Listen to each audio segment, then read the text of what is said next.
Hello दोस्तों, welcome to crime tracker channel. दोस्तों, आज हम बात करने वाले हैं 1999 में हांगकांग में स्थित वसंत टाउन में घटे एक बेहद ही क्रूर हत्या के बारे में, जिसे सुन आपका खून खौल उठेगा और आपका मन भी विचलित हो जाएगा। तो चलिए विस्तार से जानते हैं इस वीडियो के बारे में। आपसे गुजारिश है वीडियो अंत तक जरूर देखें। दोस्तों, 1976 में फैन का जन्म शेंजन चाइना में हुआ था।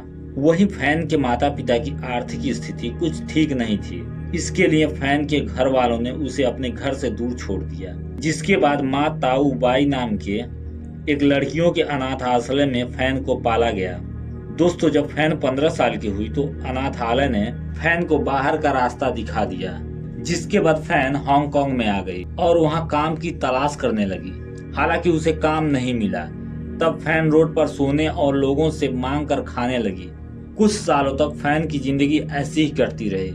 एक दिन फैन को एक आदमी मिला जिसने उसे ड्रग्स की लत लगवा दी और फिर उसे वेश्यावृत्ति के धंधे में ढकेल दिया। दोस्तों, फैन की जिंदगी अब काफी अच्छी चल रही थी, क्योंकि उसके पास ड्रग्स भी था और पैसे भी थे। तभी एक दिन फैन की मुलाकात जियान नाम के एक शख्स से हुई, जो कि एक ड्रग्स एडिक्ट था। उसने फैन से शादी कर ली।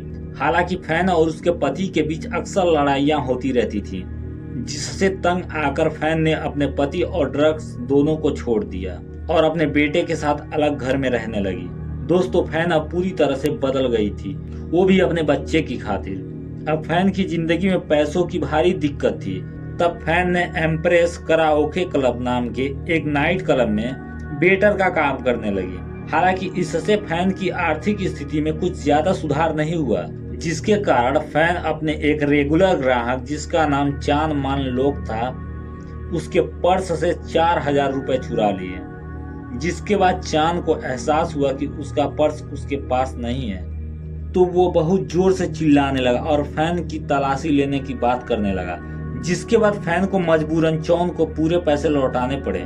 जिसके बाद चौन ने फैन से कहा कि उसे अलग से 10,000 रुपए चाहिए, क्योंकि तुमने हमारे पर्स से चोरी करने की गलती की है। जिसके बाद फैन ने कहा कि उसे इतने पैसे लौटाने के लिए बहुत ज्यादा समय चाहिए। जिसके बाद चौन वहां से चला गया और इधर फैन की नौकरी भी चोरी करने की वजह से चली गई। दोस्तों, 17 मार्च 1999 को चौन और उसके 3 अन्य साथियों ने फैन का अपहरण कर लिए और फ्लैट पर ले गए। वहां उन्होंने फैन को महीनों तक बंधक बनाकर रखा। दोस्तों, इस दौरान फैन के साथ कई बार बलात्कार किए गए। उसको रस्सी से लटकाकर पंचिंग बैग की तरह मुक्का मारा गया। वहीं उसके ऊपर सिगरेट के बट जलाए गए। फिर उसके जख्मों पर कई प्रकार के मसाले और नमक लगाए गए।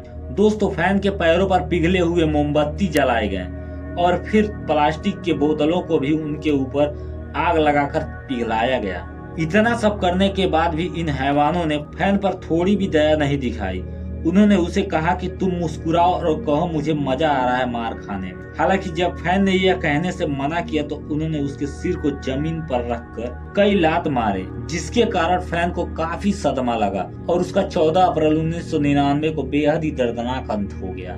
दोस्तों, इसके बाद भी फैन के हत्यारों को सुकून नहीं मिला। उन्होंने इसके शरीर के छोटे छोटे टुकड़े कर उसे पानी में उबाल कर और फिर उसे नाले में बहा दिया। वहीं उन्होंने फैन के खोपड़ी को एक हेलो किटी के अंदर सील कर रख दिया।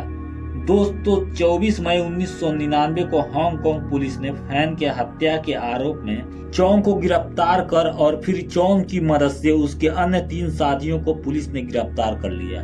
वहीं आपको जानकर यह हैरानी होगी कि पुलिस को फैन के केवल सिर के कंकाल और उसके एक दांत मिले थे, जिससे फोटो ओवरलैपिंग विधि से पता चला कि ये फैन का ही सिर है। दोस्तों, 7 दिसंबर 2000 को अदालत ने चौंग और उसके 3 साथियों को आजीवन कारावास की सजा सुनाई और कोर्ट ने कहा कि इन हत्यारों को 20 साल से पहले पैरोल पर रिहा नहीं छोड़ा जाना चाहिए। वहीं दोस्तों, जिस घर में फैन के साथ इतने अत्याचार हुए थे, उस घर को गिराकर वहां एक होटल बना दिया गया। दोस्तों, मुझे यकीन है आपको यह सच्ची कहानी पसंद आई होगी। आपसे गुजारिश है वीडियो को लाइक और चैनल को सब्सक्राइब जरूर करें, क्योंकि एक 5 मिनट की वीडियो बनाने में कई दिनों की मेहनत लगती है। So please like and subscribe. जय हिंद, वंदे मातरम।